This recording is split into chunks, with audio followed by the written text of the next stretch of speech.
E a gente começa com literatura. O Bruce Lee do Sertão, vida e obra cinematográfica de Nerivaldo Ferreira.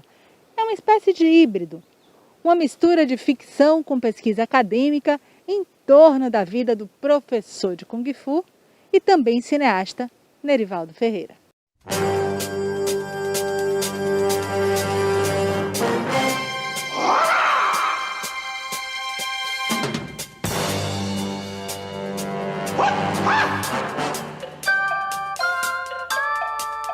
Foi o ator Bruce Lee que despertou o interesse e a paixão de Nerivaldo Ferreira pelo cinema.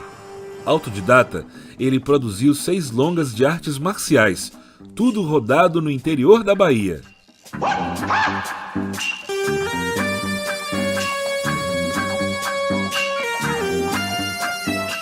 Ele encontra a foto de Bruce Lee na região de Antas, mas ele assiste o primeiro filme de Bruce Lee em televisão em Salvador e depois na cidade de Buquinha que ele vai ter a tela de cinema, né, a projeção de cinema.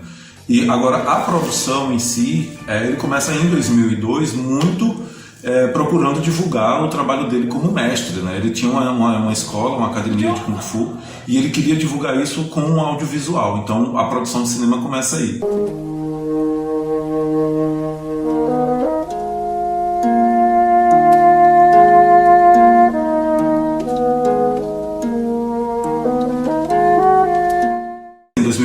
Ele faz o segundo filme e vai aparecer em telejornais, né, da capital, e aí ele explode, assim, quer dizer, nacionalmente até, e eu só vim conhecê-lo de fato porque quando ele explodiu em Rio Real eu saí para fazer faculdade, e em 2009, quando eu estava precisando falar sobre cultura de massa para o mestrado, eu queria falar sobre cultura de massa e cultura popular de minha região, então Jorge Emanuel, um amigo meu, né, que deu o toque, né, por que você não fala do cinema em Rio Real, que é a modernidade lá? E aí nasceu essa pesquisa.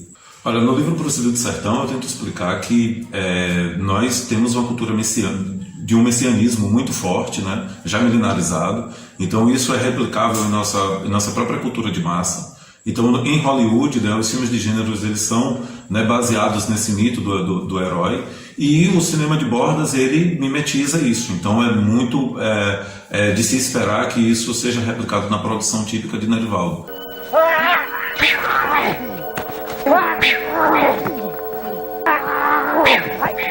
O termo cinema de Bordas ele nasceu em um grupo de pesquisa, né, na área de comunicação de São Paulo, e esse termo eles aplicaram sobre um conjunto disperso no Brasil de um tipo de filme feito por sujeitos que são do interior, que são iletrados ou semi-letrados, e que a partir de um consumo de gênero popular eles começam a produzir imitando esse gênero, imitando um herói, né? Então isso é o que é o cinema de Bordas. No caso de Nerivaldo, a linguagem cinematográfica dele fica muito difícil de definir porque ele não conhece termos técnicos, né? Quando ele produziu, ele não sabia o que era traveling, ele não sabia o que era primeiro plano, então ele não tinha acesso a essa linguagem, então é muito intuitiva. A linguagem cinematográfica dele, na verdade, a gente organiza através de planos de sequência de planos, porque nós é que olhamos dessa forma, mas ele não enuncia isso. Ao todo, Nerivaldo produziu 6 filmes de Kung Fu, mais 2 filmes com temática social, uma meia dúzia de curtas, e entre esses filmes, o mais popular de Kung Fu é o primeiro, A Vingança de Shan, mas depois os outros 2 filmes ganharam mais notoriedade, que foi Brasil, País de 5%, e Sede de Fome, que já é no final da produção dele. Mãe, o tanque tá secando. Se não chover daqui pra semana que vai vir, vai fartar água. Eu tenho pena dos bichos, filho. Vão tudo morrer de fome e sede.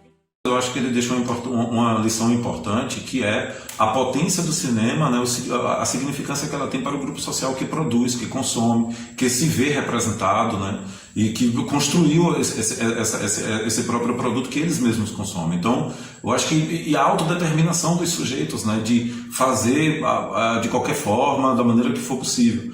Acredito que com essa parceria entre Estado e produtores das Bordas, possa nascer uma indústria cultural das Bordas, né, que traga um pouco dessa política pública para a cultura que a gente conhece e também a característica desse fazer cinema que o cinema de Bordas nos apresenta.